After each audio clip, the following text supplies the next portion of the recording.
Mjeku çudit botën.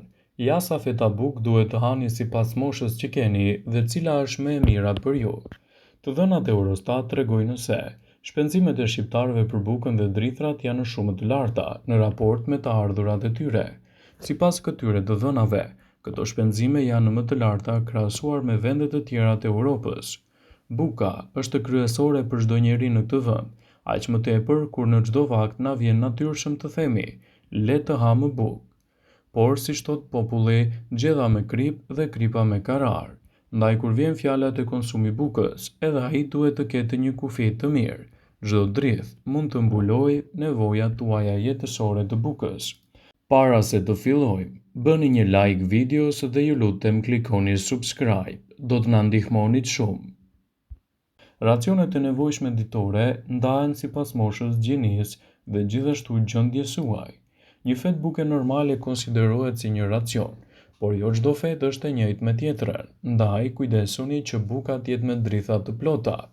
Po ashtu, racionet ditore të bukës dhe të drithrave janë në varësi të moshës, gjinisë dhe gjithashtu edhe aktivitetit tuaj fizik.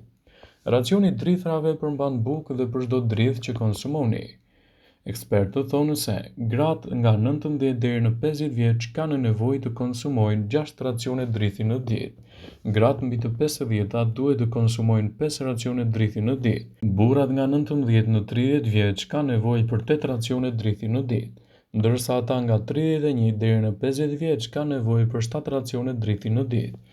Burrat mbi të 50-ta duhet të konsumojnë 6 racione drithi në ditë. Fëmijët dhe adoleshentët kanë nevojë për më pak racione drithi në ditë. Sipas të dhënave, drithrat e plota, por jo të përpunuara, janë më të pasura me ushqyes.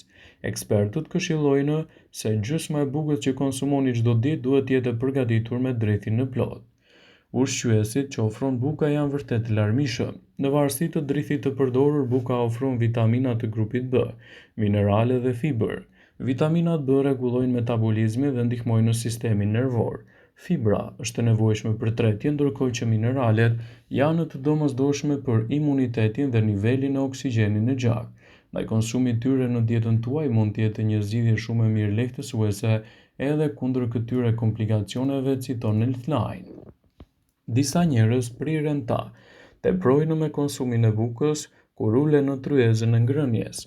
Nëse i përkisni kësaj kategorie, ndiqni këto udhëzime të thjeshta për një konsum të shëndetshëm, por të plotë të bukës në varësi të llojit të bukës që doni të konsumoni. Buka e bardhë, qoftë e thekur ose e butë, kjo bukë është ndër më të njohurat nga të gjithë që shkon me të gjitha ushqimet në tryezë dhe mund të cilësohet gjithashtu si një prej produkteve që konsumohet më shumë nga të gjithë. Një person mesatar mund të konsumojë deri në 8 feta bukë të bardhë në ditë. Megjithatë, siguroni të balanconi atë nëse konsumoni edhe burime të tjera të karbohidrateve në dietën tuaj. Gjithashtu, për shembull, mund të zvendësoni 3 feta bukë me një patate të madhe ose një patate mesatare me një fet bukë. Kështu do të keni edhe një zgjidhje më të mirë ushqyese edhe në rastin e shëndetit tuaj, citon Healthyside. Buka e zezë. Konsumi ditor i kësaj buke të shijshme varet nga qëllimet e trupit tuaj. Pra, nëse po përpiqeni të ruani peshën tuaj aktuale, mund të konsumoni deri në 12 feta bukë gruri integral në ditë. Por nëse synoni të humbisni në peshë, atëherë mund të dëshironi të qëndroni 8 feta në ditë dhe kjo varet nga marrja e karbohidrateve gjatë gjithë ditës. Nëse konsumoni pite, rekomandohet të konsumoni deri në 1 copë e gjysmë bukë pita në ditë. Konsumojeni këtë sasi 1 copë kur vakti juaj përmban burime të tjera të karbohidrateve, si për shembull orizi, makarona dhe bollguri. Është e rëndësishme të mos teprohet me bukën, por të konsumohet gjithmonë brenda normës lejuar. Kështu vlerat ushqyese të saj do të jenë edhe më të larmishme. Personat të cilët kanë kapslëk shpesh këshillohet të shmangin konsumin e bukës së bardhë në mënyrë që ushqimet të treten më lehtë, por ekspertët thonë se ka një përjashtim të rëndësishëm. Studiuesit nga Britania kanë publikuar së fundmi udhëzime të reja ushqimore për personat që vuajnë nga kapslëku kronik. Sipas King's College London, këto janë udhëzimet e para ndonjëherë të bazuar në prova shkencore për dietën e të rriturve në kapslëk kronik. Rekomandohet kryesisht edhe në bazë të ushqimit që dështoni kivi, ujë, minerale dhe bukën e thekrës në dietën tuaj. Udhëzimet tona tregojnë se nuk ka prova të mjaftueshme që fibra në përgjithësi funksionon gjithmonë për kapslëkun. Ndërkohë, ulëntimet zbulojnë disa strategji të reja ushqimore që vërtet mund të ndihmojnë personat, thot autorja e studimit Irini Dimidi. Ajo ka shtuar se nevoja urgjente për më shumë studime cilësohet si një zgjidhje ideale. Por pse buka e thekrës bën dallimin? Sipas gastroenterologjes Roshin Rai për New York, e cila nuk ishte pjesë e studimit, tha se buka e thekrës dallohet nga llojet të tjera të bukës për shkak të përmbajtjes së fibrave. Në këtë studim, buka e thekrës u krahasua me bukën e bardhë dhe u gjet se vetëm buka e thekrës ndihmonte në lehtësimin e kapslëkut.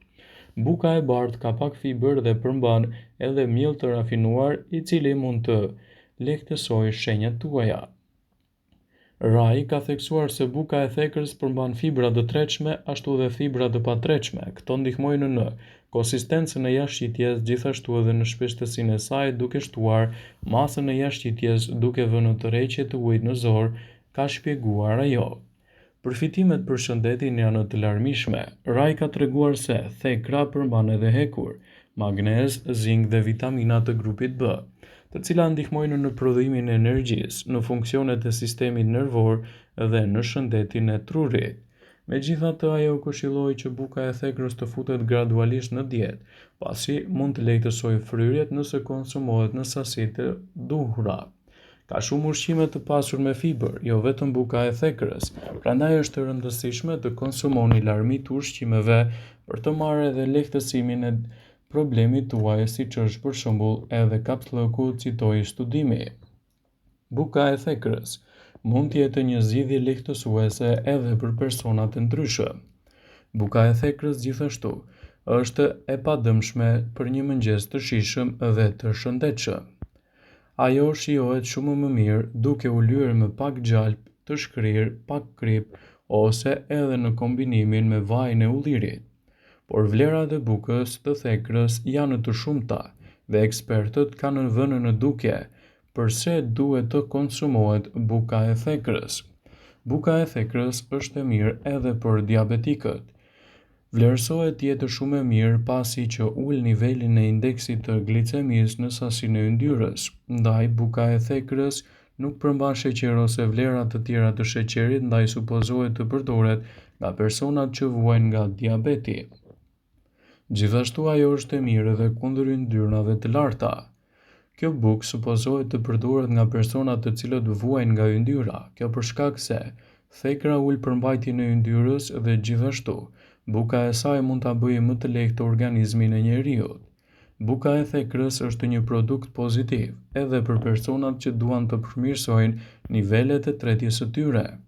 Buka e thekrës ndihmon njerëzit të ulin edhe problemet të tretjes, duke lehtësuar komplikacionet dhe duke nxitur një organizëm më të shëndetshëm. Madje buka e thekrës bashkë me bananet, orizin dhe salcën e mollës janë produkte të rekomanduara kundër këtyre problemeve, siç është edhe diarrea. Do të rrisë nivelin tuaj të energjisë. Buka e thekrës është e pasur me niste shteh, që ofron edhe shumë energji tek njerëzit. Madje niste shteja ndihmon edhe në përpunimin e ushqimit dhe këshillohet si rritje e energjisë tek njeriu, por kjo nuk do të thotë ta teproni me të. Buka e thekrës është një zgjidhje shumë e mirë lehtësuese edhe kundër të përzierave.